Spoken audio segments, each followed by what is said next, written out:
me ha tocado una tarea que me es sumamente grata.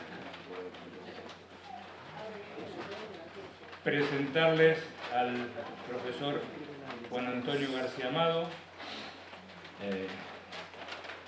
que es quien nos ha abierto yo lo digo siempre, una vez más que me repita, la siempre propicia Universidad de León a nuestras aspiraciones, nuestros intereses, y ha sido un impulsor de muchos de ellos. ¿Qué más puedo decir? El profesor García Amado queda con ustedes. Muchas gracias.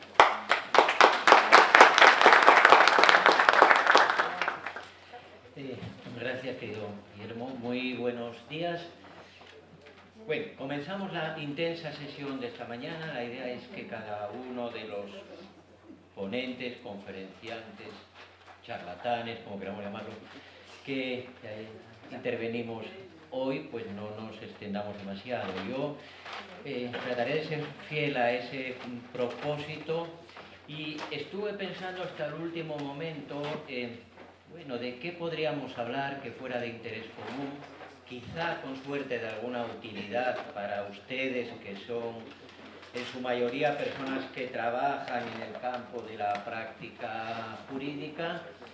Mi propósito es huir de cualquier falso ejercicio de erudición o buscar temas abstrusos. En resumen, que me he planteado es dar mi opinión, mi respuesta a la siguiente pregunta, y este sería el título que les propongo para mi breve charla. ¿Para qué sirve la teoría de la argumentación jurídica? A modo de preámbulo muy breve les digo un par de cosas. Lo de la argumentación jurídica se ha convertido en una especie de panacea.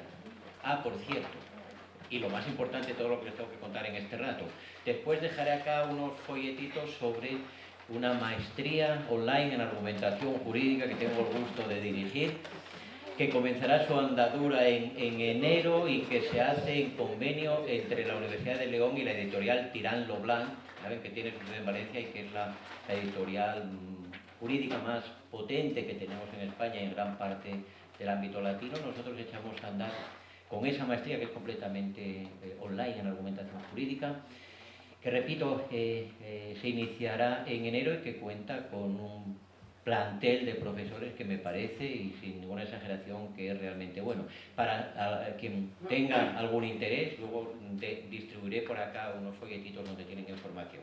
Bueno, y esto que les acabo de decir hace más paradójico lo que les voy a contar a continuación, porque hace poquito tiempo, apenas un mes, me tocó intervenir en el máster o maestría en argumentación jurídica en Alicante, que dirige mi admiradísimo colega y querido amigo Manuel Atienza, que tiene la deferencia de invitarme siempre, aunque sabe que allí yo voy a debatir con él y nos divertimos mucho. Y su presentación, siempre amable y cariñosa, y esto lo digo sin el más mínimo asomo de ironía, fue la siguiente: bueno, hoy nos acompaña un profesor que viene a hablar al máster de argumentación jurídica y que no cree en la argumentación jurídica. Y mi respuesta, y esto en parte es lo que les quería matizar aquí hoy, es: yo sí creo en la utilidad de esa rama de la teoría del derecho actual que se llama teoría de la argumentación jurídica.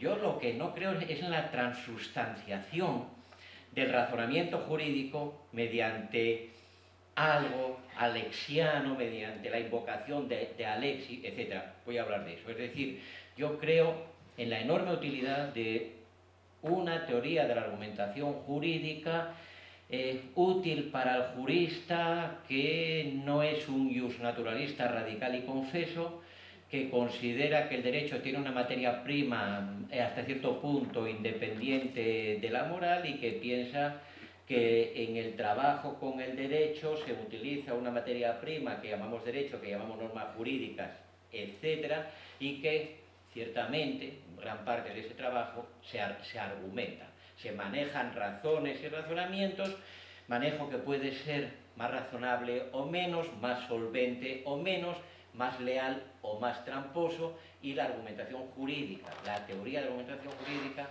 da magníficas herramientas para que sepamos argumentar bien con el propósito a veces de ser más racionales en nuestras resoluciones y con el propósito que también encaja en nuestros esquemas de Estado de Derecho, con el propósito también complementariamente o alternativamente otras veces de simplemente ganar un pleito, seducir a un jurado, persuadir o convencer a un tribunal, etc. En resumen, y aquí acaba este mínimo preámbulo, esta advertencia introductoria, yo sí creo en la utilidad de la teoría de la argumentación jurídica, pero una teoría de la argumentación jurídica más unida, en mi caso, a una visión ius positivista, a una teoría positivista del derecho, que a una visión neoconstitucionalista, ius moralista o neo-ius naturalista. Ese es mi planteamiento, pero que puede ser que es complementario y que se quiere en debate amistoso con quienes tienen otra visión, otro punto de vista, y aquí sin duda en este evento vamos a tener la suerte de confrontar y comparar distintos puntos de vista sobre diversos temas y también sobre eso. Entonces, dicho esto, ¿de dónde viene qué es la teoría de la argumentación jurídica? Y yo les haría la siguiente invitación: desmitifiquen la palabra, desmitifiquen la etiqueta. Es una teoría instrumental, como toda buena teoría de la práctica del derecho o que tenga que ver con la práctica del derecho. No es que nadie de pronto haya descubierto la sustancia, la panacea, el hechizo, la fórmula mágica para llegar a las resoluciones judiciales absolutamente justas, perfectas, racionales, etc. Es una herramienta que nos ayuda a razonar mejor con el derecho, ya sea cuando hacemos derecho nosotros, por ejemplo, cuando, como en el caso de muchos de ustedes, se es magistrado y se dicta sentencia, ya sea cuando se razona o se argumenta ante un tribunal con el propósito de defender a un cliente, ya sea cuando como abogado o como profesor uno lee una sentencia y está buscando la manera de criticarla o de poner a prueba su consistencia, su razonabilidad, o de saber cuántas falacias hay o no, o razonamientos insuficientes o erróneos hay en ese documento, hay en esa sentencia.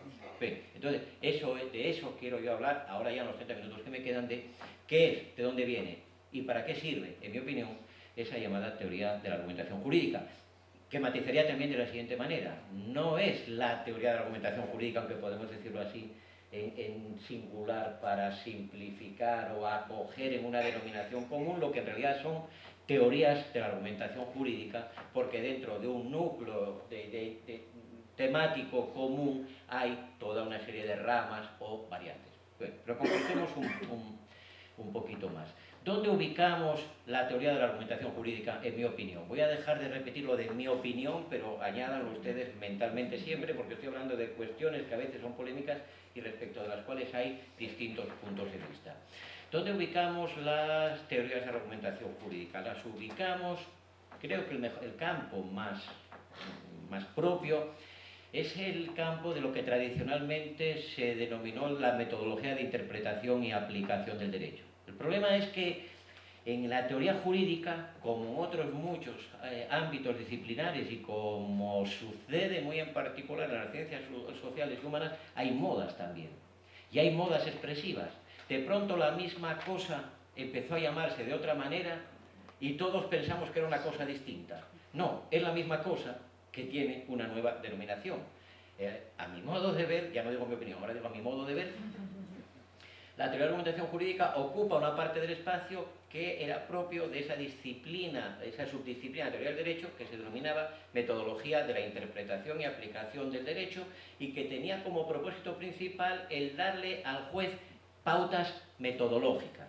Es decir, asumiendo que el juez es alguien que en su rol tiene que decidir y que tiene que decidir bajo toda una serie de circunstancias complicadas y siempre bajo unos márgenes de incertidumbre, esa metodología de la decisión judicial trataba de orientar al juez, que es lo que hacen disciplinas metodológicas: dar pautas, indicar caminos, poner indicadores, señales. A Madrid, por acá, hacia la decisión correcta, interprete así, o fíjese en aquello, o tome en consideración aquella cosa.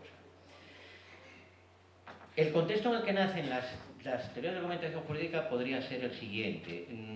Vivíamos en este ámbito de la teoría jurídica entre dos excesos, o asfixiados por la fuerza de dos posturas radicales: el hiperracionalismo y el irracionalismo. Ese hiperracionalismo es el que era propio de aquellas doctrinas del siglo XIX, ustedes ya saben muy bien, escuela de la exégesis, jurisprudencia de conceptos, con su reflejo naturalmente también en el ámbito anglosajón, en otro tipo de teorías formalistas de la decisión judicial.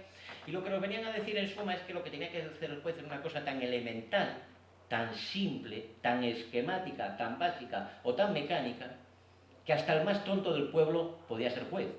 Y muchos lo consiguieron, además. Es decir, que no era necesario tener un gran bagaje intelectual, saber algo de lógica, conocer algo acerca del mundo que nos rodea, ser consciente de las implicaciones de cualquier tipo, morales, políticas, económicas, sociales, etcétera, de la decisión que como juez se va a tomar, porque al fin y al cabo, decidir en derecho como juez era una pura labor de encaje, era una labor mecánica. Y esto es la idea que tantas veces se ha explicado como de la decisión judicial como mera subsunción. Subsunción es otra de esas palabras que encantan a los positivistas y que aterran a los moralistas, que son todos ustedes. Ha dicho subsunción, va de retro, hacen así. Ya ha dicho subsunción y positivismo, huele a azufre. Vamos a ver. Yo les recomiendo lo siguiente, usen sinónimos. Subsunción es encaje. La teoría de la aplicación del derecho como subsunción es la teoría de la decisión judicial como encaje. ¿Como encaje de qué? Como encaje de los hechos bajo la norma. La norma es como un molde y los hechos, y cada hecho tiene su perfil. Entonces usted abre el cajón de los moldes y va probando. Encaja aquí. Es decir, ¿es subsumible este hecho bajo esta norma? Bueno, dicho así no se entiende. Bueno, ¿encaja este hecho bajo lo que esta norma dice? Dicho así, sí se entiende. Bueno, pues la idea que impregna todo el siglo XIX es esa de que el sistema jurídico, y cuando los del XIX, franceses en concreto, ya saben, pensaban en el sistema jurídico y en la norma, pensaban en los artículos del Código Civil ante todo y en primer lugar. Entonces, cada artículo es como un molde, cada hecho encaja en algún molde, o se subsume en algún molde porque el sistema es completo, no tiene lagunas, el sistema es coherente, no tiene contradicciones y el sistema es claro, no hace falta interpretarlo, y lo que hace el juez es decir, en este sí, mira, queda perfecto, levanta 3 años y un día, listo, no hizo más. No hay discrecionalidad judicial, desde ese punto de vista hiperformalista. Solo existe una única respuesta correcta para cada caso, y siempre hay una respuesta correcta para cada caso. El derecho al juez, según esa visión decimonónica, nunca lo abandona, nunca lo deja solo, siempre le da la solución. Y la técnica para buscarlo es saber leer en el código, lo cual comienza además no por esa lectura, sino por la previa memorización de los artículos del código que el estudiante ha llevado a cabo en esos centros de tortura que se llaman facultades de derecho. Ahora les voy a decir una maldad que le va a sonar como la exageración de un asturiano. Yo soy español y asturiano. Los asturianos somos unos tipos muy nacionalistas, pero que no andamos fastidiando a nadie nunca. Y iba a decir una exageración de un asturiano. Miren, ese hiperracionalismo se terminó con el tránsito del siglo XIX al XX. Ya la doctrina desde primeros del siglo XX fue unánime en afirmar, la teoría jurídica fue unánime en afirmar que hay discrecionalidad judicial, que los jueces tienen siempre un margen de valoración subjetiva inevitable y legítima, tanto, por ejemplo, al valorar las pruebas, ¿está suficientemente probado o no está suficientemente probado que A mató a B o que A dañó a B, etcétera? Hay un margen de discrecionalidad en la valoración de los hechos, de la valoración de las pruebas. Hay un margen de discrecionalidad en la selección de la norma, en la interpretación de la norma, etc. Que haya un margen significa que la decisión judicial propiamente no es o no debe ser y no suele ser libérrima. Yo como soy juez hago lo que me dé la gana sin someterme a imperativo ninguno, pero que tampoco es maniatada, tampoco es pura lectura de lo que pone en la parte de abajo del molde. Esa idea de que un elemento básico para describir la actividad judicial se llama discrecionalidad, es decir, margen de valoración dentro de unos límites acotados por la norma, por lo que dice la norma, y si quieren añadir, por el sentido común y por la lógica y por las leyes que rigen nuestro razonamiento, etcétera, ¿no? Bueno, digo, esa idea se impone a lo largo de todo el siglo XX y se considera durante todo ese tiempo que es quimérico y absurdo pretender, como se pretendió en el siglo XIX, lo que en terminología contemporánea, o de entonces, podremos llamar la única decisión correcta para cada caso. Cada caso medianamente complicado, y que les voy a contar a ustedes, que son jueces, abogados, fiscales, prácticos, cada caso medianamente complicado admite distintos puntos de vista que mejor o peor tienen encaje en el sistema, que encajan en el molde, más apretaditos, menos apretaditos. Vamos a ver, porque un pleito, al fin y al cabo, ¿qué es?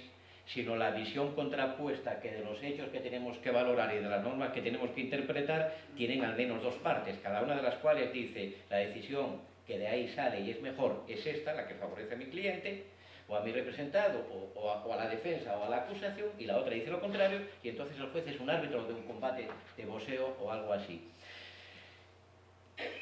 En resumen, como digo, esa idea de que todo está tasado, predeterminado al 100% y de que el sistema jurídico da para cada caso una única decisión correcta, esa idea fenece, termina con el tránsito del siglo XIX al XX y renace en los años 70-80 del siglo XX.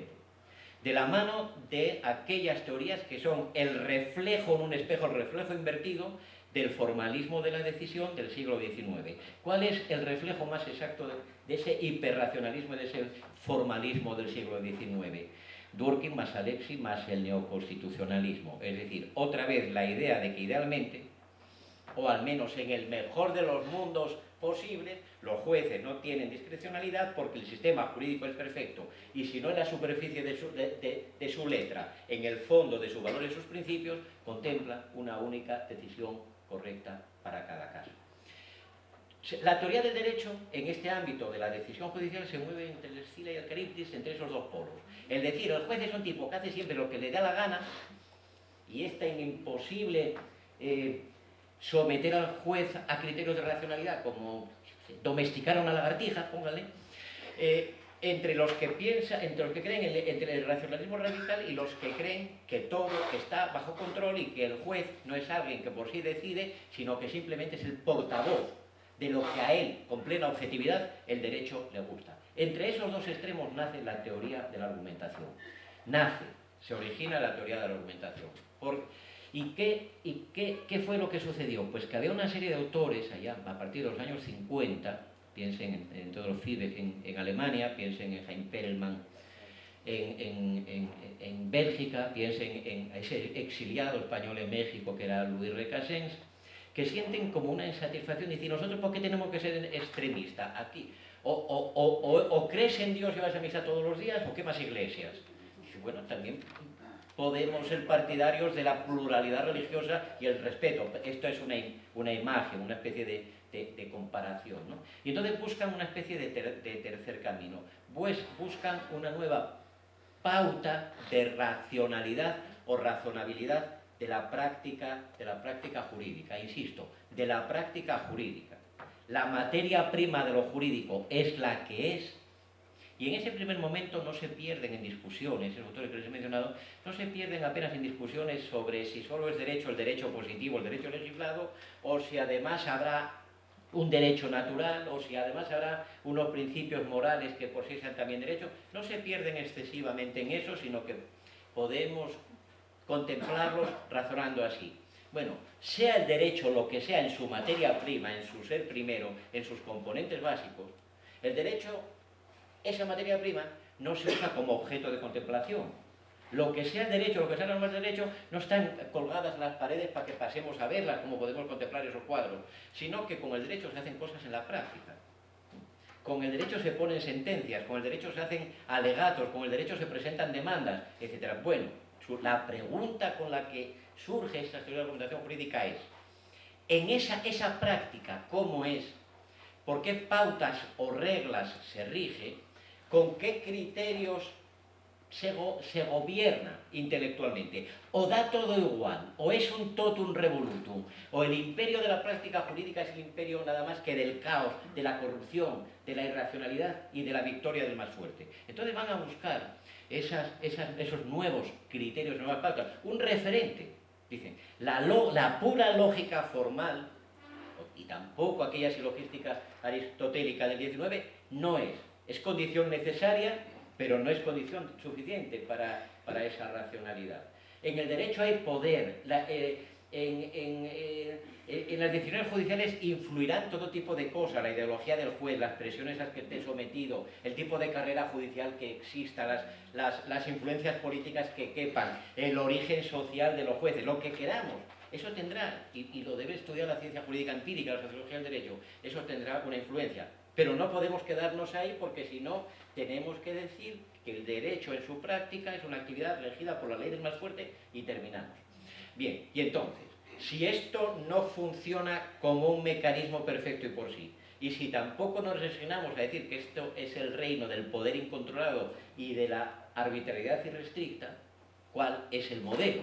Y ese modelo lo encuentran, ustedes saben, y no me voy a extender en esto, ese modelo lo encuentran esos precursores, Perelman y Fiebe, en el pensamiento clásico de Grecia y Roma, lo encuentran en la antigua tópica, Fiebe, y en la antigua retórica. Y entonces, dice, bueno, cuando un juez argumenta en su sentencia para defender su fallo, cuando un abogado o un fiscal argumenta para defender su postura ante ese tribunal o ante ese jurado, no hablan a humo de pajas, no hablan de un modo arbitrario, plenamente gratuito, sino que siguen un cierto modelo de razonabilidad que va orientado a la victoria, pero que podemos estudiar para también discriminar cuando hay fallos, falacias, errores o falta de eficacia, o cuando se trata de un discurso bien construido que utiliza argumentos válidos, que los liga o los hila convenientemente, etc. Y aquí se produce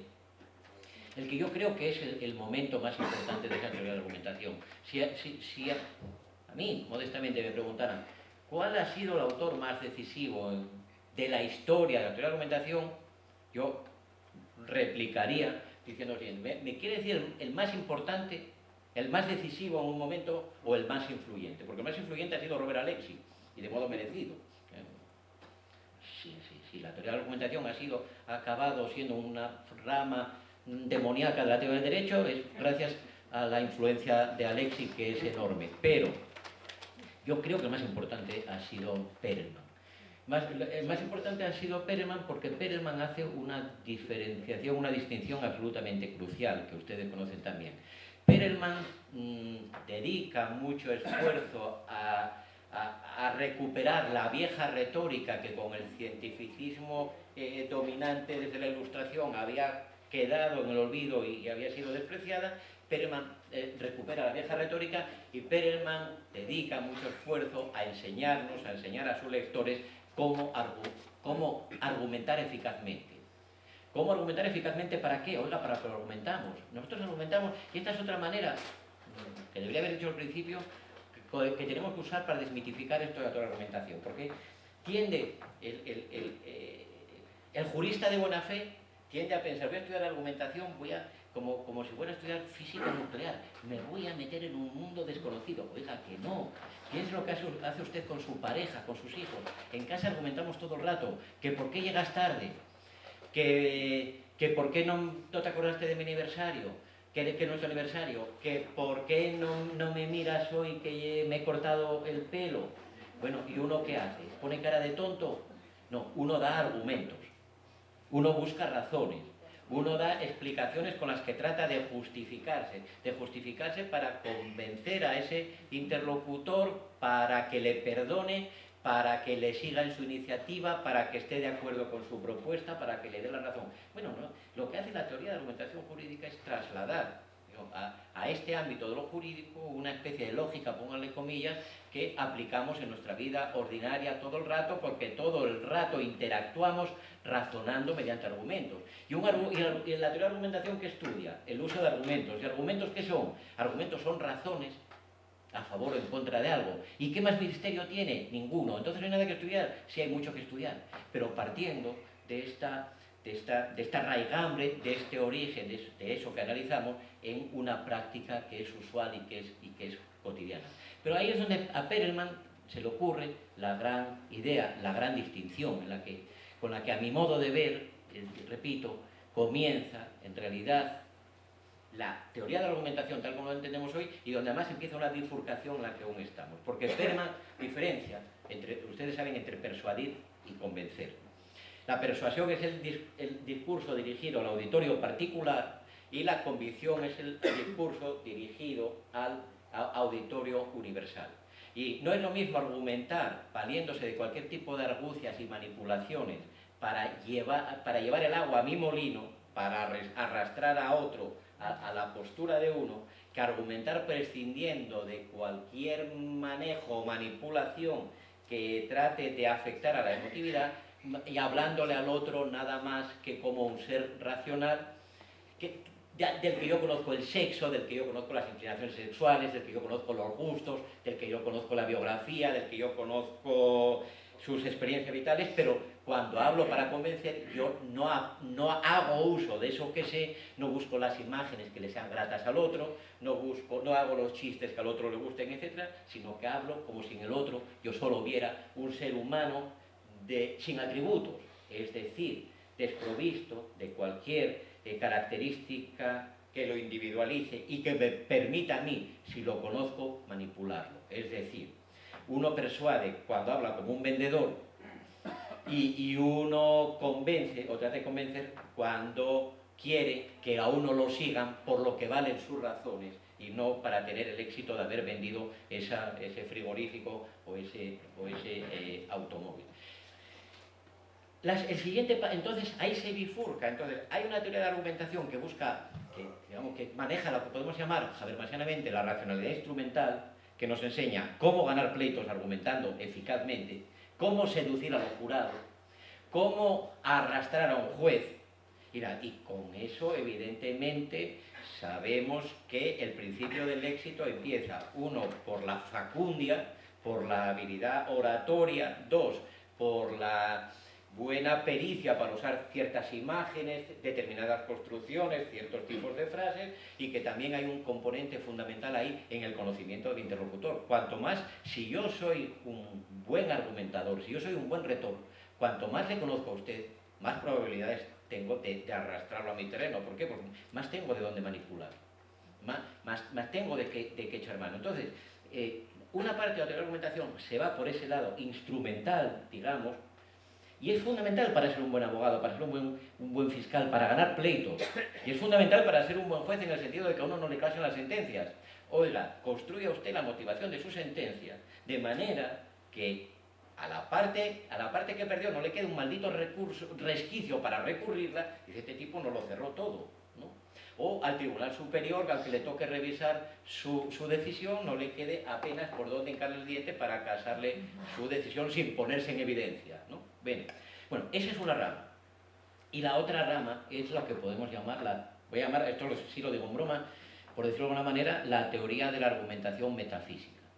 Esta es aquella en la que desemboca Alexi y los alexianos, es el caso de mi queridísimo y admirado amigo Manuel Atienza, que piensan que la argumentación es una especie de recurso, de técnica, de método, para llegar a encontrar, para cada caso el derecho o para cada caso medianamente complicado, para llegar a encontrar la única respuesta correcta. La respuesta, es decir, el fallo, la sentencia, que para ese caso el derecho dicta. Es una rama, una vertiente de la teoría de la argumentación que tiende a negar o a restringir enormemente la idea de discrecionalidad judicial. Y entonces, estos autores, véanlo ejemplificado ante todo en Alexi, le dicen, sí hay resabios de discrecionalidad. Puede haber casos tan difíciles, donde hay empates en todo. Luchaba en este caso, este principio, contra el principio y empataron. ¿Cómo empatan los principios? Yo no lo sé, pero ellos sí lo saben. Y lo empataron, y entonces pesaban lo mismo, ponderamos con una báscula de enorme precisión y salió exactamente el mismo resultado.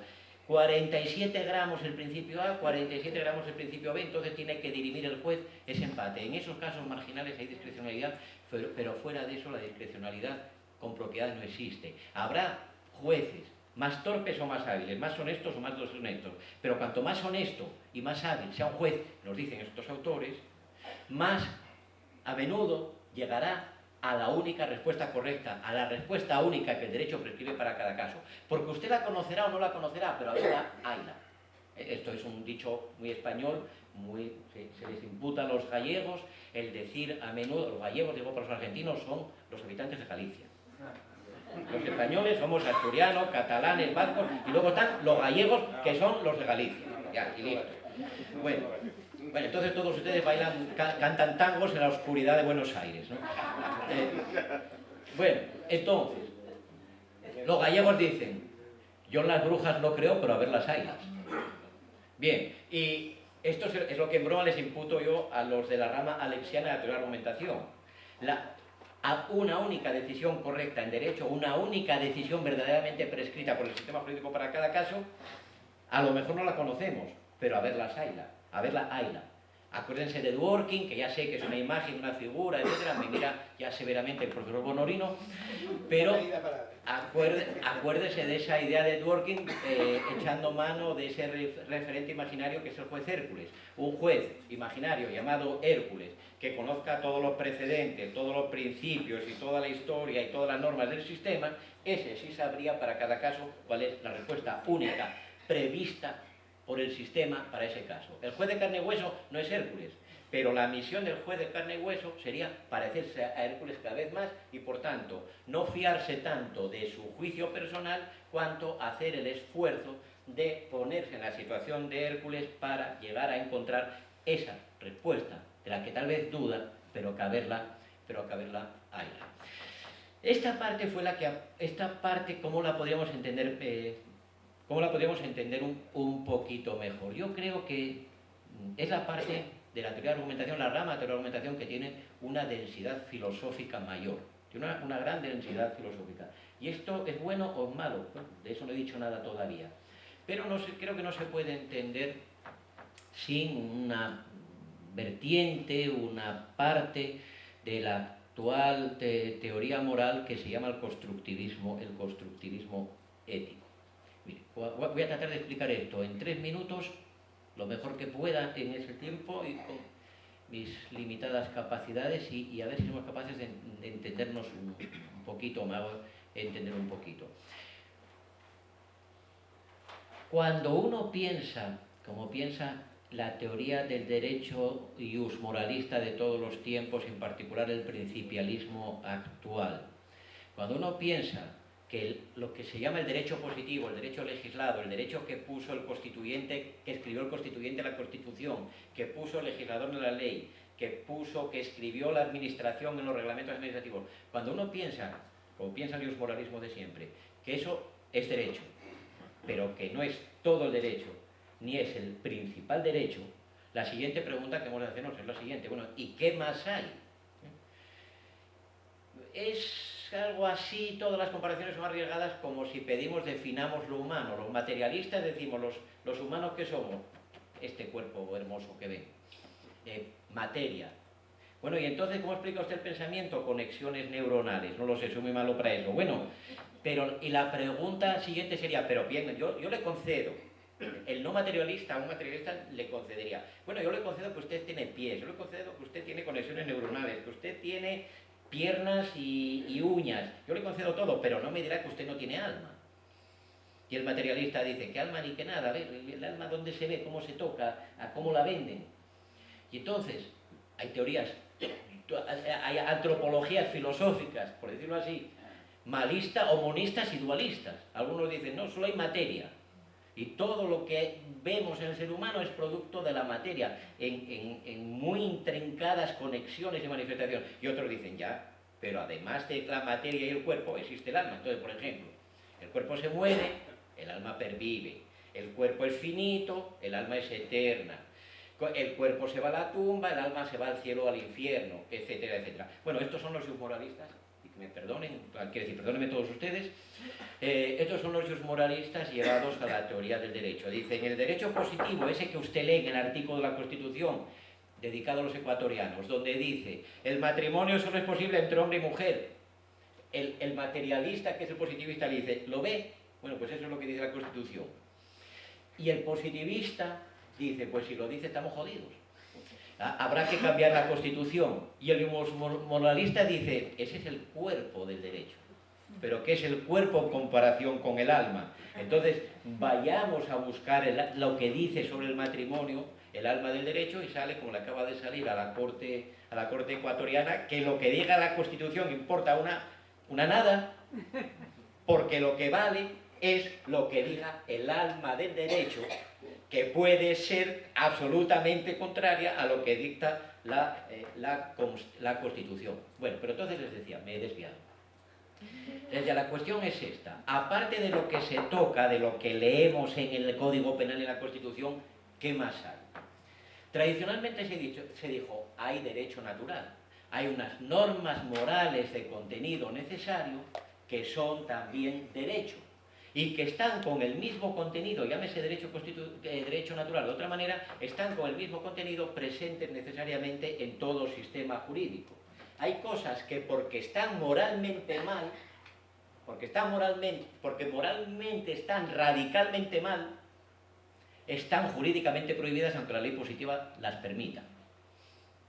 Esa es la cuestión. Entonces, que cada uno se alinea donde quiera. El problema, la que se encuentra, como ustedes saben, con el que se encuentra ese iusnaturalismo, ese iusmonismo tradicional, es cómo resistir el paso del tiempo. Es decir, ¿cuál moral es inmutable si tanto en una visión diacrónica a lo largo de la historia vemos que lo que hoy consideramos el ejemplo máximo del mal, como la esclavitud o la tortura, hace 500, hace 1000 años se consideraba algo perfectamente lícito, válido, valioso y hasta moralmente debido en ciertos casos? Bueno, la visión diacrónica o la visión sincrónica, vamos a otras culturas radicalmente diversas de la nuestra, entonces para nosotros nos parece radicalmente inmoral que la mujer tenga un trato socialmente inferior al hombre, y nos encontramos otras culturas donde se considera que eso es mandato divino, suprema norma moral, etc. Entonces, la salida mejor, entiendo yo, que da el discurso moral y el filosófico para esto es lo que llamamos el constructivismo ético. El constructivismo ético lo que nos propone es esto. Bueno, lo justo, lo correcto, lo moral y lo que también en derecho obliga es aquello en lo que en cada momento histórico estarían de acuerdo cualesquiera sujetos imparciales y razonables si tuvieran tiempo y condiciones para pensárselo bien. Y cuando usted está compelido, a defender a ese cliente suyo, usted no debe adoptar la postura del sujeto imparcial que trata de buscar pros y contras a favor, digo, o en contra de la condena de su defendido. Usted tiene que defenderlo aunque sea Jack el Destripador. Pero cuando usted es juez, usted tiene que buscar una solución imparcial, una solución que no esté predeterminada de antemano ni por intereses, ni por prejuicios, ni por sesgos, ni por nada de esto, en la medida de lo posible. Entonces, lo que dice este constructivismo ético es que cada uno de nosotros tiene que representarse no lo que le parece justo a él o la solución adecuada para este caso, para este problema, sea un problema moral, sea un problema jurídico, sino cómo pensaría él y cómo pensaría cualquiera si en lugar de ser ese sujeto que está sometido a esas presiones, a esas servidumbres, a esa biografía, a esos complejos, a esos sesgos y a esos prejuicios, fuera una persona fuertemente imparcial, fuera una especie de Dios sobre la tierra. Entonces, ese constructivismo ético, que estoy caricaturizando en parte, pero que no quiero estar traicionando, ese constructivismo ético nos propone una especie de viaje de ida y vuelta. Usted arranca en sus convicciones, a mí me parece que habría que condenar por esto y por esto, luego sale de sí mismo, se pregunta, ¿qué le parecería a un gran juez que no tuviera mis defectos, mis fallas, mis prejuicios, etcétera? Y luego regresa y dice, pues eso es lo que tengo que fallar yo, porque ya no es el juicio mío, sino el juicio mío filtrado por unas condiciones mínimas de racionalidad. Bueno, ¿y eso funciona o no funciona? Bueno, la teoría de la argumentación lo creo que en buena medida la de Alexi, y creo que, yo diría que incluso más claramente la de mi amigo Manuel Atienza, dice, claro que funciona.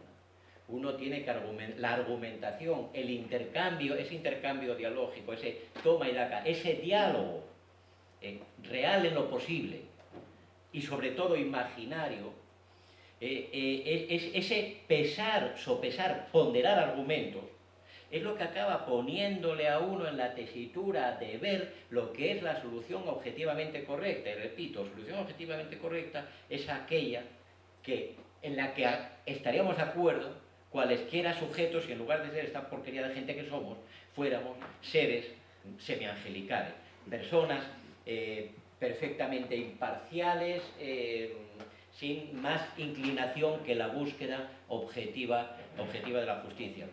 ¿Funciona o no funciona? Esta es la fuente de nuestro debate. Yo creo, y termino como empecé, voy terminando, yo creo en la utilidad de la teoría de argumentación para dos cosas. Uno, para enseñarnos a argumentar bien. Es muy importante que los juristas sepamos seleccionar argumentos, saber cuándo vienen a cuento qué argumentos y qué no, cómo se interrelacionan argumentos, cómo se agotan los argumentos, cómo se colman toda la fase de los argumentos, cómo se asigna un peso u otro a tales o cuales argumentos, etcétera, etcétera. Y que además sepamos hacerlo con soltura verbal o escrita, con buena retórica, con dominio de la palabra. Eso nos garantiza una parte de ese éxito práctico o instrumental. Creo en esa teoría de argumentación. Creo además que esos experimentos mentales sirven para descartar ciertas hipótesis por irracionales. Hay cosas que uno puede decir, ningún ser humano en sus cabales podría estar de acuerdo con X. Luego puedo descartar X como irrazonable. Pero más allá de eso, y aquí está la diferencia, entre las dos ramas, no sé si consigo dejarlo claro. Más allá de eso, yo creo que la teoría de la argumentación no elimina, no exime del fuerte componente de discrecionalidad judicial. ¿Por qué? ¿Cuál es la base de mi escepticismo? Porque miren, cada vez que yo, y en esto no me considero inferior a ninguno de ustedes o a ningún magistrado realmente, cada vez que yo salgo de mí para preguntarle al Auditorio Universal de Perelman, a la comunidad ideal de habla de Habermas, al Hércules Durkheimiano, ¿qué será lo que está mejor como solución para este caso? ¿Saben lo que concluyo? Lo mismo que había pensado yo primero como solución mía, porque si no, soy medio esquizofrénico, medio bipolar o no sé qué. ¿Conocen algún juez que diga, mira, yo creo que hay que condenar por estas y estas razones, pero ahora voy a poner entre paréntesis mis convicciones y voy a imaginarme que no soy yo el que decide, sino que deciden 1000 jueces con tiempo ilimitado, sentados en una gran asamblea, que hablan y hablan hasta ponerse de acuerdo? ¿En qué se ponen de acuerdo esos 1000 jueces? En lo mío, porque si no estoy diciendo que todos son listos menos yo. Y es por lo mismo, y no he dicho nada de ponderación hoy, pero estaríamos a tiempo a lo largo de esta semana. Pero por lo mismo que siempre me gusta repetir ese lema de que nunca se pondera para perder. Ustedes conocen mal, ustedes lo hacen y andan diciendo que ponderaron. Bueno, ahora confiésense ante su conciencia, no me digan nada a mí, pero ante su conciencia confiesen esto. ¿Les pasó alguna vez que ustedes valoraron? Aquí estamos en este caso, es un caso de libertad de expresión contra derecho al honor. Pongan el supuesto típico. Ustedes valoraron, ponderaron en su fuero interno, decidieron a quién había que darle la razón, qué argumentos eran de más peso. Y una vez que habían hecho su valoración personal, de buena fe, estoy hablando de jueces siempre honestos, una vez que habían hecho su valoración personal, dijeron que ahora voy a sacar la balanza y ahora voy a ponderar siguiendo el test de idoneidad, necesidad y proporcionalidad en sentido estricto. ¿Les salió distinto alguna vez? Pues claro que no. ¿Qué revelo con esto? Revelo la discrepancia dentro de los que pensamos que sí hay una utilidad dentro de esa subrama de la teoría del derecho que llamamos teoría de la argumentación jurídica, la diferencia, el enfrentamiento entre quienes creemos que la utilidad es grande pero básicamente instrumental, porque sigue siendo inalcanzable la utopía de la decisión judicial perfecta, y quienes piensan que argumentando de alguna manera se acaba encontrando la solución justa, moralmente debida para cada caso, que por ser con tanta fuerza, tanta contundencia y tan grande demostración la solución justa, no puede dejar de ser además la solución jurídica para cada caso diga la ley lo que diga o diga la Constitución lo que diga. El mundo y también el mundo jurídico y también la teoría de la argumentación jurídica están fracturados, están divididos, creo que es una descripción bastante objetiva, o eso pretendo, están divididos entre quienes piensan que el derecho es algo exterior a nosotros, que practicamos nosotros con un componente de discrecionalidad, pero que ese elemento de derecho que hay ahí fuera muchas veces no nos gusta, nos parece injusto, queremos cambiarlo, nos sentimos moralmente compelidos en ocasiones a desobedecerlo, y tenemos ahí un fuerte acicate para nuestra acción política como ciudadanos. Yo me comprometo como ciudadano porque quiero cambiar la Constitución de mi Estado, que no permite, lo diría yo si yo fuera ecuatoriano, que no permite el matrimonio entre personas del mismo sexo.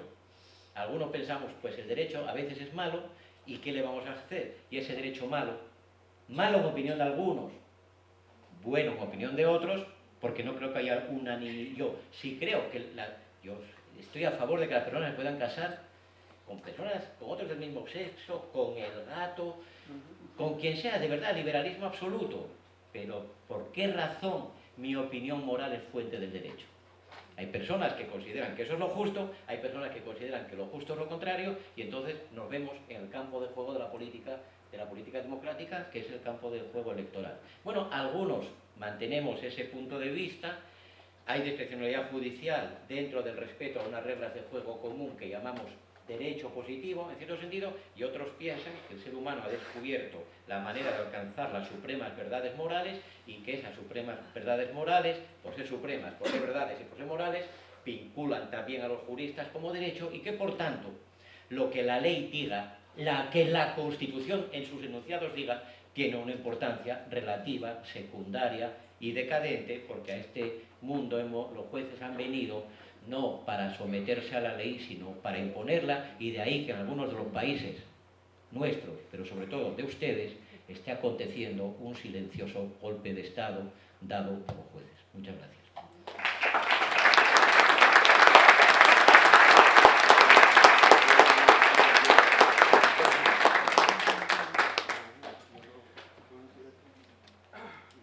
Para que vayan teniendo tiempo a pensar, y Pablo ya levantó la mano.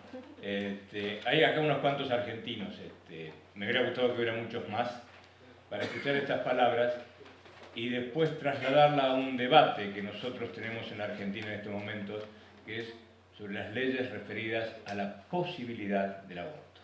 Me hubiera gustado que muchos escucharan estas cosas. Ahora sí, me van levantando la mano por orden y yo voy señalando alguna muy corta pregunta al doctor García Amado, y también tendrá una muy corta respuesta. Él se ha comprometido a esto. Pablo. Brevemente, me parece que hemos perdido un poco un elemento que teníamos durante mucho tiempo presente, que es qué estábamos entendiendo por teoría cada vez que lo utilizamos. Es decir, en los últimos años parece que nos hemos relajado respecto de qué entendemos por teoría. Y esto ha generado un paraguas donde hay un montón de gente que dice estar haciendo la misma teoría y en realidad no lo está haciendo. Entonces, muchos de estos diálogos o estas discusiones son discusiones absolutamente estériles. Por ejemplo, ¿qué pasa cuando hablamos de Dworkin y le atribuimos una teoría de la argumentación? No vamos a encontrar ningún elemento instrumental de los que dice García Amado. ¿Por qué? Porque cuando él está pensando en la teoría, no está pensando en el traductor de las teorías de la argumentación que ya existen al campo jurídico. Yo no tengo que descubrir la analogía, tengo que ir a las obras que explican la analogía en teorías de la argumentación y a lo mejor hacer de traductor a las peculiaridades que el razonamiento jurídico le ofrece a la analogía. A Dworkin no lo van a encontrar perdiendo el tiempo en esto. ¿Por qué? Porque cuando nosotros hablamos de teoría en ese otro sentido, lo que tenemos que empezar a pensar es ¿cuáles son los problemas a los que aspira resolver este cuerpo de conocimiento que se llama teoría? ¿Cuál es el explanandum? ¿Qué quiere explicar? ¿Y qué tipo de explicaciones quiere ofrecer? Eso es lo que identifica una teoría y permite que dos tipos puedan estar discutiendo racionalmente sobre cómo esa teoría ofrece o no buenas respuestas a los problemas que plantea. Toño señaló un elemento importante. ninguna autoridad va a ejercer el espacio de autoridad bajo la creencia de que la decisión que está tomando no es la decisión correcta.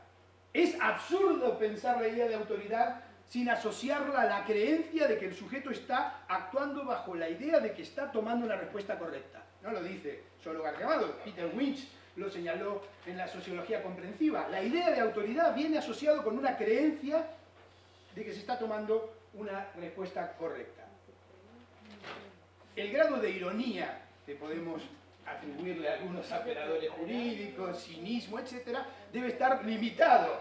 De lo contrario, no funciona el sistema que estamos queriendo explicar. Ahora bien, si esto es un rasgo de la autoridad que debemos explicar con nuestra teoría, nosotros lo que tenemos que construir es una teoría que explique cuáles son las creencias desde las que un actor en esa posición cree estar en presencia de la respuesta correcta en un momento determinado.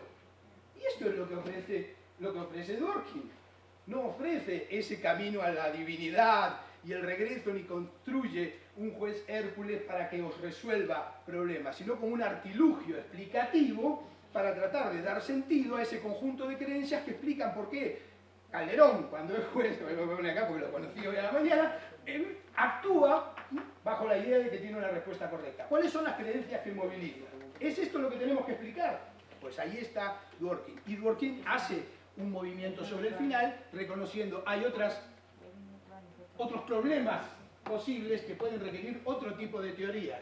En ese caso no estamos discutiendo, sino que estamos complementando el campo de la cultura jurídica con diferentes aproximaciones teóricas compatibles. Mucho más rápido que tú voy a contestar, Sí, pero no, pero porque tengo que darme mucha prisa, no porque no merezca una respuesta larga. Dos cuestiones. Bueno, no es el momento, no tenemos tiempo, por desgracia, para enfrancescarnos en una interpretación de Dworkin. Tú has dado una versión de Dworkin que sería alguien que trata de describir cómo en la práctica jurídica se razona con un escaso componente normativo o propositivo. Sea esa o no sea esa la mejor interpretación posible de Dworkin, yo lo que creo que sí es cierto es que Dworkin ha sido tomado por los que a mí me gusta llamar ellos moralistas para darle un cariz mucho más normativo a lo que en tu interpretación, posiblemente correcta, porque para eso eres un gran experto en Dworkin, no tenía ese alcance normativo tan fuerte. Pero al hilo de esta cuestión de la teoría, y ahí tengo que dejarlo, mi elemental contestación a lo que tú dices, yo creo que otra manera de describir lo que está pasando, ya que tú hablabas de teoría, es lo siguiente. La teoría jurídica, la teoría de decisión judicial ha sido colonizada por la teoría de la decisión moral. El iusmoralismo actual ha tenido una de sus habilidades mayores, y esto lo digo también sin ironía, en presentar como teoría de la decisión judicial la teoría de la decisión moral. Es decir, el tipo de dilemas que tú como ciudadano con tu conciencia moral, como individuo con tu conciencia moral te planteas en términos de, bueno, ¿y ahora qué hago? ¿Llevo a mi hijo acá o hago tal otra cosa? Ese tipo de dilemas donde tú ponderas según tus creencias, principios, morales, etc., eso lo han convertido, basándose en parte en las descripciones de Dworkin, más otra serie, más aquella idea de la tesis del caso especial de Alexis, etc., esa teoría, ese patrón, ese elemento descriptivo normativo de la decisión moral, lo han presentado como teoría de la decisión judicial. Esto explica, por ejemplo, el escasísimo lugar, todo relativo, pero yo creo escasísimo lugar comparativamente, que la teoría de la interpretación jurídica ocupa en los actuales tratadistas metafísicos de teoría de la argumentación. ¿Por qué? Porque la interpretación de la ley les importa poquísimo, cuando al final lo que hay que hacer con la ley no es ver qué sentido puede tener, sino cuál es la solución justa para el caso. Con la ley en la mano, si no sirve, o prescindiendo de la ley. Y entonces la teoría de la ponderación, yo he llegado, por ejemplo, a la conclusión de que es la extrapolación o traslación de una destacada teoría de la decisión moral con base en una filosofía constructivista a la decisión judicial, con lo cual el juez, para estos tratadistas, insisto, mi amigo Atienza tiene un caso claro, el juez ya no es un sujeto con una posición institucional específica que lo vincula a un cuerpo de normas que lo amarran dejándole unos espacios de libertad ahí dentro, sino que el juez es un razonador moral que tiene como suprema responsabilidad de decidir lo que sea justo en cada caso. En una sociedad en la cual seamos objetivistas o no, es inconstitucional decir que hay una única respuesta moral correcta. Esta es otra tesis que digo provocativamente, porque yo puedo estar convencido de que mi idea de lo justo es la buena, porque si no sería tonto. Digo, hay otras mejores que la mía. Yo creo que lo justo es esto, pero que sepan que seguramente no tengo razón porque seguramente se equivoca aquel. No, cada uno está convencido de sus buenas razones morales y de sus principios morales, etc. Y uno puede ser un objetivista moral incluso, pero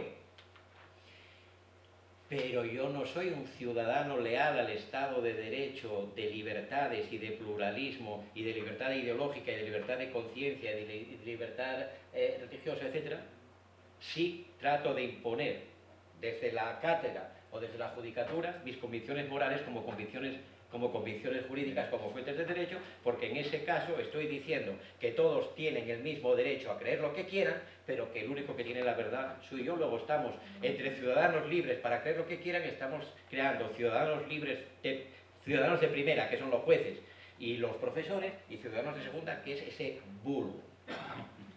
Bien. Sí, por favor, allá. Paulo, Pablo. has dicho que la teoría de la argumentación jurídica sirve para descartar algunas hipótesis irracionales. Bien, ¿cómo trazas la diferenciación entre el racional y el irracional sin recurrir a valoraciones morales?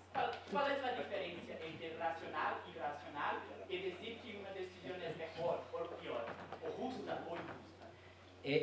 Primero, yo no he dicho que no tengan que tener presencia las razones morales en el razonamiento judicial. Yo creo que cuando un juez tiene que inclinarse por la interpretación A o la interpretación B de las que son posibles de una norma, de las que son posibles, ¿de qué margen? Bueno, sin vulnerar de un modo estrepitoso la semántica. El juez puede buscar razones, sustentos, pilares económicos, políticos, sociales, etc., porque no también razones morales. Yo no digo que el razonamiento moral no tenga ninguna presencia en el razonamiento judicial, porque entonces yo me convertiría en un hiperformalista de esos que critico. Primer asunto. Segundo, de todas maneras yo creo que algunas tesis se pueden descartar como irracionales sin necesidad de un razonamiento moral en sentido estricto. Lo siguiente, imagínese, voy a poner una caricatura ya.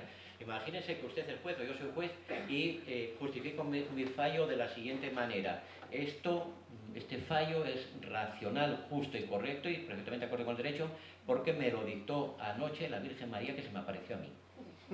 Yo no necesito un razonamiento moral para descartar por irracional ese razonamiento. O si un juez dice 2 más 2 son 5, yo le digo, oiga, usted está equivocado, aritmética en mano, no moral en mano, etcétera, etcétera, etcétera. Podríamos buscar ejemplos mejores. Luego, la moral, claro que tiene su sitio, pero el suyo, una cosa es que sea socio del club y otra cosa es que sea el jefe y se dedica a asesinar a los otros socios. Y segundo, no es la única pauta de racionalidad la moral, porque su pregunta, que es de gran calidad y de gran perspicacia, a lo mejor tiene algo de ese aroma de que ya todo es moral, de que cuando yo le doy un beso a mi esposa eso es ante todo moral, no, eso es ante todo sexo.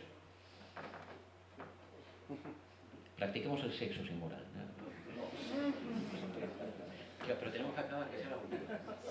Una más me queda, una más, tengo 2 completas, tú eliges. No, los dos, sí, 1 minuto cada uno y yo medio. Va. Ok, la mía es elemental. Un operador jurídico le conviene saber teoría de la argumentación porque mi mejor amiga era esposo de un sexólogo y lo votó por flojo y ahora tiene una gente que nunca fue a la escuela, está muy conforme en la cama con ese toro y digamos uno era sexólogo y el otro no ha ido a la escuela nunca y ella está más conforme. O sea, ¿el operador se favorece con esto o no? Vamos a ver.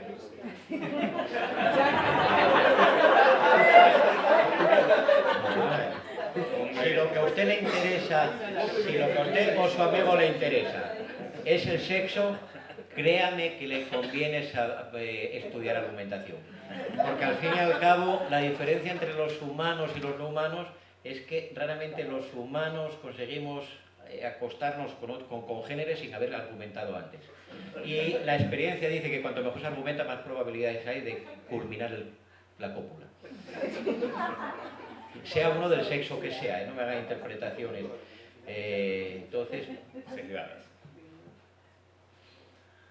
siguiente pregunta. Mi pregunta es, se ha dicho en varias ocasiones que la interpretación de los jueces es lo que hace que el derecho avance y que las sociedades se fortalezcan.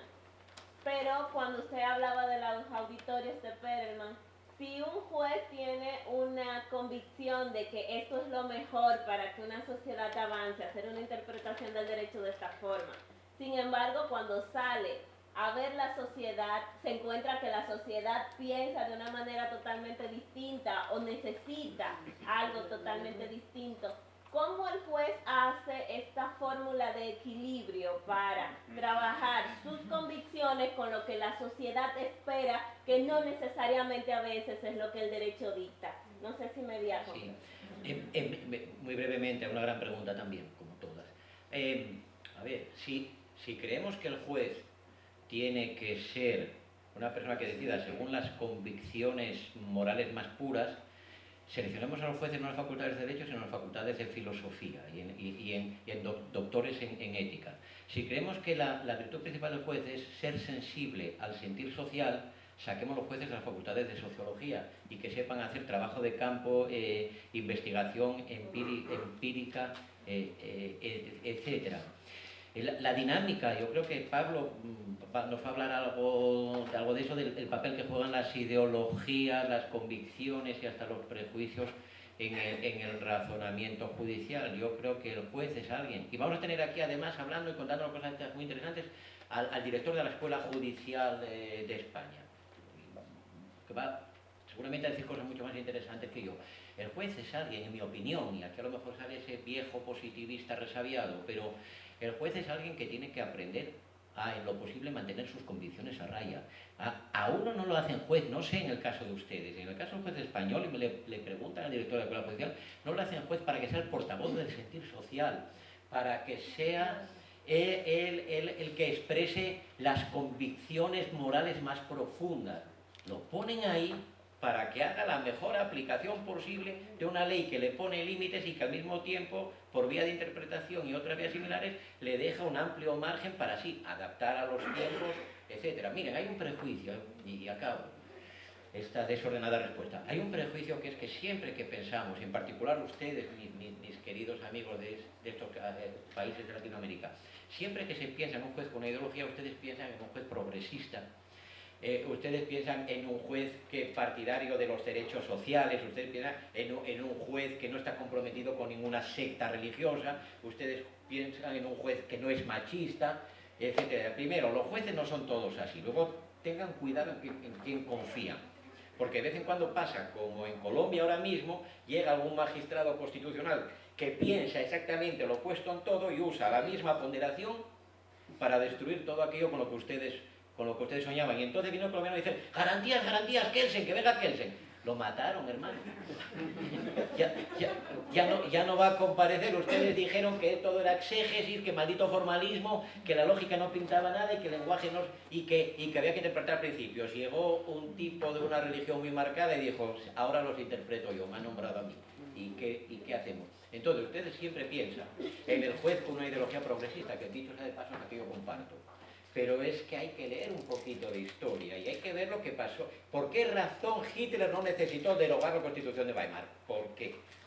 ¿Por qué razón la Constitución de Weimar la hundieron en parte, no solo yo, los jueces de Weimar? ¿Por qué razón Radbruch les dijo, cuando era ministro de Justicia, a los jueces de Weimar, jubílense con el 100% de su salario, váyanse a casa, les pagamos lo mismo hasta que se mueran, y se jubilaron solo el 0,2%? Y se quedaron a joder. ¿Cuál es el asunto? Que hay jueces progresistas y hay jueces reaccionarios. Y cuando las altas cortes están en manos de jueces progresistas, los progresistas decimos viva el principialismo, Alexis forever, etc. Y cuando llegan los reaccionarios decimos Kelsen, Kelsen. Nuestras sociedades son plurales, viven en tensión, bendita sea la libertad, y no estamos exentos de que los jueces puedan acabar siendo o de lo mejor que tenemos o de lo peor. La experiencia enseña que en muchos países siempre han tenido los peores jueces. Qué pena, qué manera tan triste de actuar.